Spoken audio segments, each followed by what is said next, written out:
Welcome back to the channel. If you're new to the channel, then welcome to the channel. How's it going? Hope you are all right. Personally, I'm feeling a bit... don't want to be negative. I don't want to come across, you know, how positive I usually am. Feeling a little bit deflated. I need to take better care of myself physically, spiritually, everythingly. Just feeling a little bit meh at the moment. Fed up with people, fed up with the world. Sounds terrible, doesn't it? I think that the thing for me, the most, there's things going on, obviously everyone has things going on, is the lies. People lying. Absolutely, I'm a real stickler for it. I hate lying. Even if it's a small lie, it's like, why lie? There's no point in it. Nothing good comes from lying. Wait, let's put you in the light, that's better, I can see you. Well, you can see me. So, I'm just doing a bit of a van clean day and a south clean day, inside and out, me included. So I need to get myself back in the game, back on track. But what I'm going to do is I'm going to talk about the things we got right about van life, because I did a video recently, I said 5 things we got wrong, we wish we'd done different, and that was quite a popular video and people kind of appreciated that. So if it helps you guys out, if you're wanting to get into van life and you're considering it and all that stuff, then maybe this will help you out. So I will talk to you about some of the things I got right, and it will be 100% true, because I don't lie. I'm not saying I'm perfect, obviously I'm not perfect, far from it, but you know, let's just all try and be good and be nice to each other, and the world's a better place, right? And this is the last thing I'm going to say. I just feel like people just need to leave people alone. There's, like, for instance, there's a van parked in front here where I am. It's got a council letter on it. They're at it again. It's got a council letter on it like the ones I got last year when I was up at Ditchling Road in Brighton. And they were putting letters all over the vans, complaining that they're living in vans or whatever with vans parked. It's taxed and MOT. I checked it, not because I'm a Karen or anything. I don't want to dob him in if it wasn't.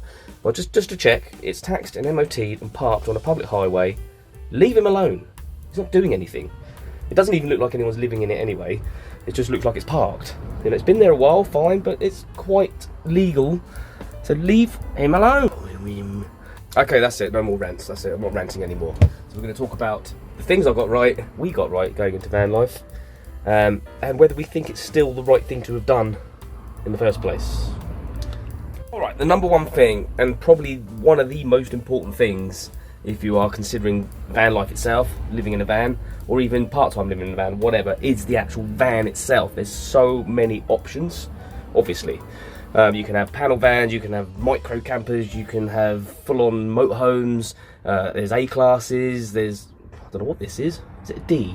D classes? Anyway, you know, there's so many to choose from.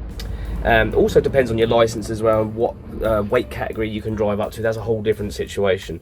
And cost. It can range from like £1,000 right up to £100,000, you know, depending on what your budget is. So picking the right van. The thing we got right, we felt we got right, was picking the right van.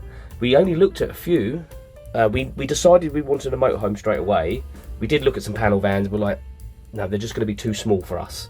You know, that's just us. So we're like, no, we need a motorhome as well, because we have our granddaughter over as well, and it means that there's just extra space, you know. So, but our budget was not massive, so we had to go for an older one. And in some ways, I'm actually glad that we went for an older one, because they're easier to make your own.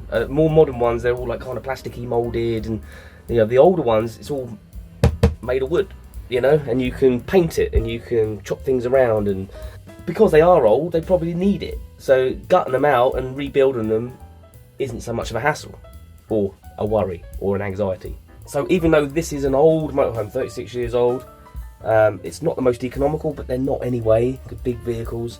We felt it was the right size, and we were able to customise it how we wanted it, and lay it out how we wanted it. So for us, I think that was something we got really right. And of course, that leads us on to the layout, and because we were able to customise it, we were able to do the layout how we wanted it. I didn't actually change much of the positions of stuff. The kitchen kind of got moved from over here. I do apologise if there's any mess. I'm in the middle of cleaning up as I'm doing it, as I'm thinking of things I'm recording. So the kitchen was here. So along here we had the sink and the cooker, and there was a fridge there, not here. Can't remember what was there. But, oh, the oven. So there was oven there, wasn't it? So it was oven, hob, sink, and the fridge was there, all right? So we ended up moving it all over to here and making a kitchen. There was a gas fire there, so I took that out because we were going to do the diesel heater, which gave us an extra cupboard, and I put the door on that. And we did have a cooker here, an induction hob, that's just a chopping board now, and we just use that. So we made that the kitchen, and here there was like a dressing table or something. It's like a vanity unit. So ripped all that out, we put a sink in, fridge is there. And another thing I did is here, this was like what they call the dinette. So it was 2 sofas, and then there was a table in the middle. So this part of the sofa wasn't here. So I built this here to make a C sofa, so it's a bigger sofa, and then the diesel heater lives under there. So that's something else I think we got right. We get really comfy on this, and this goes into another bed as well, so you can make that into a whole bed there, as well as the other beds. I don't know what you're thinking. You're thinking, what other beds? There's no other beds in there. Oh, there is. So as well as having this lovely twinkly light display and extra lights here on this ceiling part, this is also a bed. And this comes down. This is something else we got right, I feel. This is our bed. Huge double bed. And then you've got the overcab bed up there as well for the little one when she comes over. Sometimes she sleeps in here and I'll just sleep under there, or sometimes she sleeps under there. Whatever, there's lots of options. This was something we got right. Because one, the bed's practically made. You can pull it down, it takes 10 seconds, you jump in, pull the duvet up, you're in bed. You're not having to put sofas out and change everything around.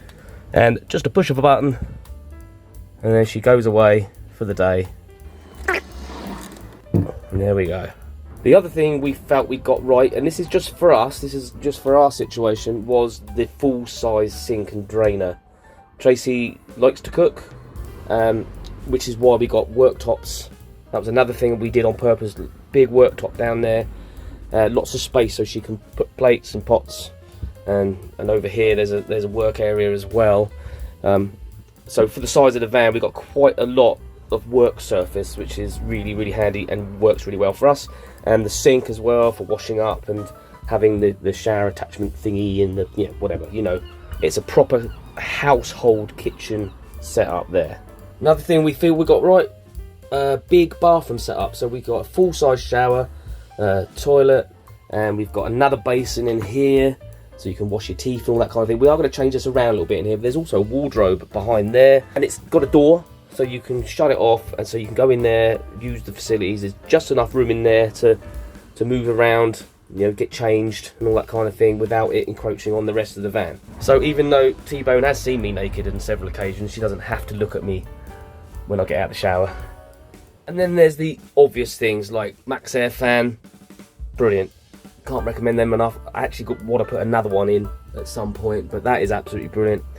Obviously diesel heater, keeps you nice and warm. It's really cheap to run, it's really cheap to buy, quite easy to install, and very safe. That was something else we got right. Final thing I'm going to say in this video about something we got right, but it wasn't intentional actually, was I bought a van that had been painted, because originally she was blue.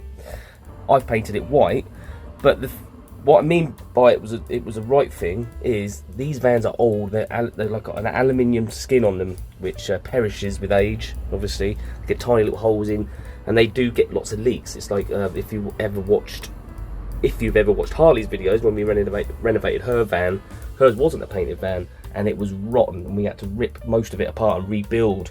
The habitation area itself, it was rotten. This van had been painted, and it's dry. There's no leaks in this van. We've never really had a problem. The only leaks we've had is there was a little bit of a leak on the Max Air fan, but that's after I put it in. It just needed sealing again, and we got a tiny crack in the skylight, and it's coming through that. But I've put some sealant on that, and it hasn't leaked all winter so far. So this van doesn't matter what weather condition you're in. No water comes in. There's no rot. There's no mold. There's no anything. And I think that's because it was painted, and obviously I've painted it as well. So it's got a big, nice thick layer of seal all around it. So that's something to consider if you're buying an older motorhome like this, like a Talbot Express or a Fiat Ducato like this one is. Oh yeah, one other thing that we got right going into van life: we changed the tyres, all of them, including the spare. I don't know whether a lot of people realise that tyres have an age limit on them, so it doesn't matter whether they've got lots of tread on them, they've got an age limit. There's a date on there which tells you when the tyre was manufactured. They don't last forever. So I did have a blowout on this van when I took it to storage. No, when I was taking it back from storage, when we were just getting ready to move into it, I had a blowout, and I had to get the guy out to come and change the wheel, and he said this tyre was like 27 years old or something. He said, oh yeah, make sure you check tyres. So we immediately changed all the tyres. So that's a bit of advice, and it's something that's safety, you know. So yeah, that's it. Alrighty then, so do we think we did the right thing doing van life at all? Yeah, definitely. We've only just begun. We've been doing this for 18 months now. We did some nice trips last year when the weather was good. Winter, obviously, you kind of just exist. I mean, you know, we've been on some trips. We are going up to the Cotswolds actually this weekend, so we'll take you along for that as well. But yeah, definitely still happy doing the van life and still continuing to upgrade the van and stuff like that, as you will see as time goes on. So I'm going to end it on that, I suppose. Don't forget to like, comment, subscribe if you like the video. Be good to each other, and I'll see you in the next one.